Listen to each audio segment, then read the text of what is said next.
Hey guys, and welcome to another Marvel's Avengers video. Today we'll be discussing 2.2, the addition of Spider-Man, the Klaw raid, and a few other additions to the game as well. Without further ado, let's get into it.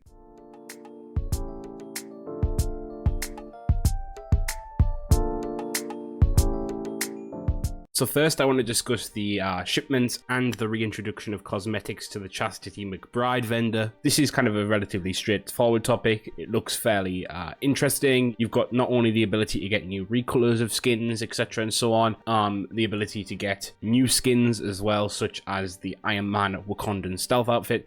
Really good feature. It allows people to use the credits that they've been hoarding and also use them going forward, as well as give a good reward, a new reward for that, which is perfect, a nice way of progression that isn't necessarily stats and gear.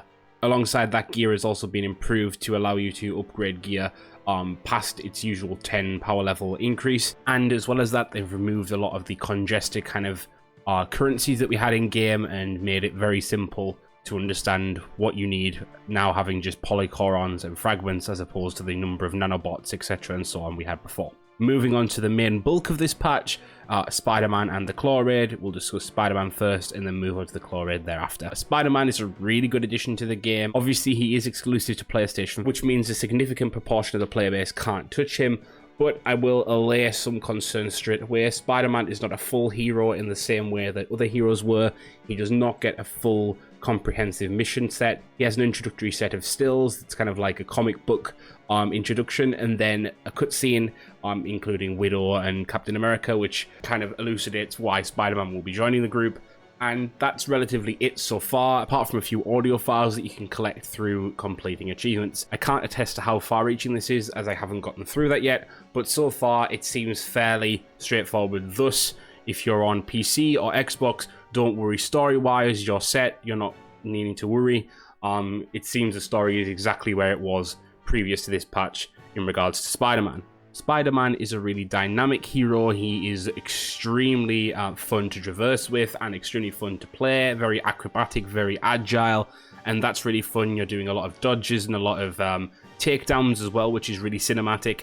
At times this does feel kind of slow because of that. You're doing a lot of takedowns quite frequently, and so you do slow down a lot, which some people might enjoy if they've played the Spider-Man single-player games. I myself, being relatively new to PlayStation and thus not having played those, wasn't quite familiar with that, and obviously, you know, perhaps I'm finding it a little bit more jarring than other people might be. Also, I think Spider-Man has a high skill ceiling, and because of that, he is going to be hard to master for a lot of people. He's not necessarily similar in any way to the other characters in the game, and I think that will cause issues for people who are picking him up, but eventually you get used to it. I very much did so as I was going through. I'm only level 16 on Spider-Man so far, but I feel like I was starting to get the hang of it. So eventually you do kind of begin to gel with his combat style a little bit later on, but still managed to do that. Skins wise, Spider-Man is slightly underwhelming personally. I expected to be going into the marketplace day one and getting a number of outfits for Spider-Man. For me, that is not the case. I am not necessarily a huge Spider-Man fan, so maybe I'm wrong on this, but I feel like they did miss the mark slightly. I didn't feel particularly drawn to any of the skins that were there, bar one or two that you can actually seemingly achieve just by playing. So I personally didn't buy any at this time. But, you know, emotes wise and kind of otherwise, she seems really in keeping with the Spider-Man that we know. The new voice actor, Sean Chiplock, for this version of Spider-Man, I think personally does a really good job. The improv and the ad-lib for his little lines was great and was really funny, actually. At some points, I was kind of face-palming, and that's what you want to do with Spider-Man, so that was great. That was a little fun piece of storytelling as well. And that's really all I have to say on Spider-Man. I think Spider-Man is a good addition to the game, but I think I'm glad that he's done now so we can move on, because I think Spider-Man has been kind of this elephant in the room for so long now, and now that we can finally move on to, you know, beyond Black Panther, Spider-Man, Kate Bishop, Hawkeye, the characters that we knew were coming, to sort of unfamiliar territory, even though we've heard rumors and rumblings of who might be next. We need to kind of get to the next step of the game. What's coming that we weren't already like informed about or expecting. Speaking of things we weren't expecting, I think the Klaw raid is a perfect example of that. What I've played the Klaw raid so far, and it is not to the end because I have been struggling with groups. By the way, if anyone wants to play with me, I am now on PlayStation, so let me know. But yeah, I actually really enjoyed what I saw of the Klaw raid. You know, for example, the spider boss was really fun. I actually really enjoyed myself being able to kind of utilize my characters in a way that was a little bit more of a sustained fight. I mean, sometimes we kind of either have a really short fight or something that's kind of frustrating because it's not necessarily enjoyable. You're getting down, then back up, down, then back up. It didn't feel that way. It felt hard, but it didn't feel punishing, and I think that's important here. Again, as well, it felt kind of epic going through this raid. There's a story woven in there, and I think that's always very much something that I like. I like seeing a story woven into gameplay.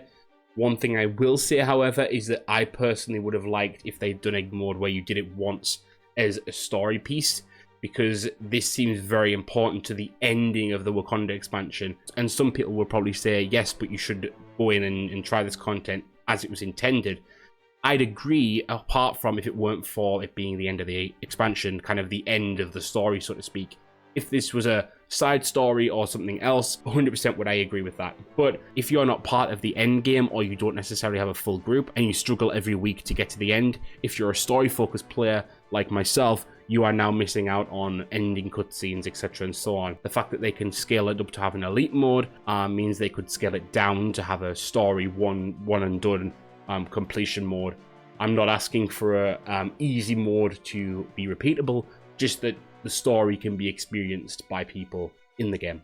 But overall, the raid was really fun. It had a lot of interesting things going on, puzzles, etc. and so on. One thing I really did love as well was the addition of seemingly new takedowns as well. I don't know if that was me missing them from before or not, but Widow, for example, sliding underneath the chassis of the spiders and shooting them as she went was brilliant. I actually really enjoyed it. It made me feel that hero fantasy that you're meant to feel while playing these characters, and that was great. Overall, this is a great win for gameplay in a patch. Obviously not so much for story this time round, I'd say, which is usually the case, and understandably so. We are playing a game as service, but I do wish we had slightly more story, or otherwise a more refined version of that story so that everyone could enjoy it.